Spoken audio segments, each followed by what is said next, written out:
Iran ইসরায়েলের পাল্টাপাল্টি সংঘাত চরমে পৌঁছেছে, কেউ কাউকে ছেড়ে কথা বলছে না।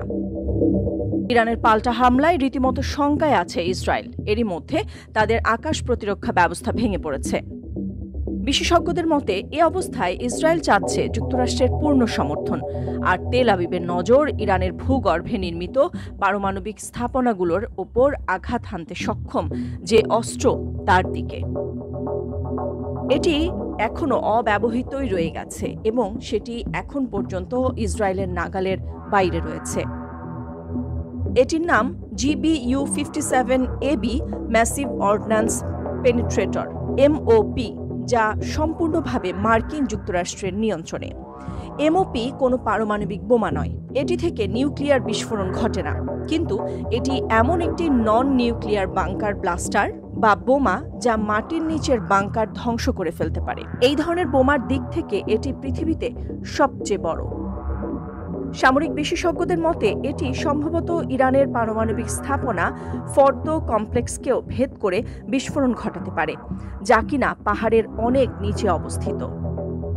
মার্কিন সরকার জানিয়েছে এই বোমাটি প্রায় 6 মিটার লম্বা এবং এটি মাটির প্রায় 200 ফুট অর্থাৎ 61 মিটার গভীরে প্রবেশ করে বিস্ফোরণ ঘটাতে পারে। আর যদি ধারাবাহিকভাবে একের পর এক বোমা ফেলা হয়, তাহলে প্রতিটি বোমার বিস্ফোরণ মাটির আরও গভীরে প্রবেশের পথ তৈরি করে।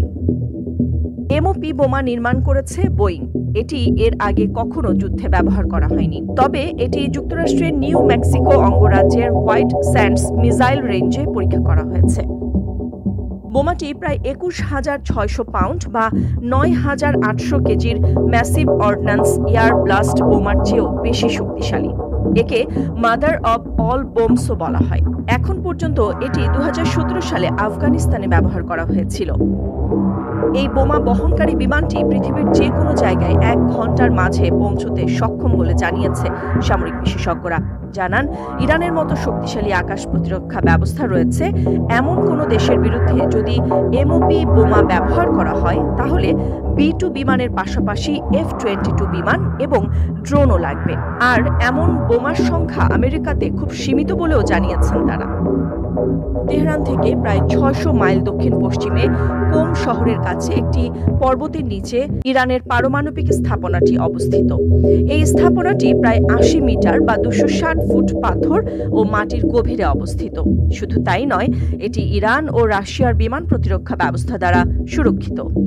এই অভিযানের লক্ষ্য হল ফর্দো নিশ্চিহ্ন করা। বিশেষজ্ঞদের মতে ইসরায়েলের নিজের MOP ব্যবহারের সক্ষমতা নেই এবং এই ইরানের বিরুদ্ধে হামলায় সরাসরি অংশগ্রহণ না করলে যুক্তরাষ্ট্র ইসরায়েলকে এককভাবে এই বোমা ব্যবহার করার অনুমতি দেবে না বলেও মনে করছেন তারা।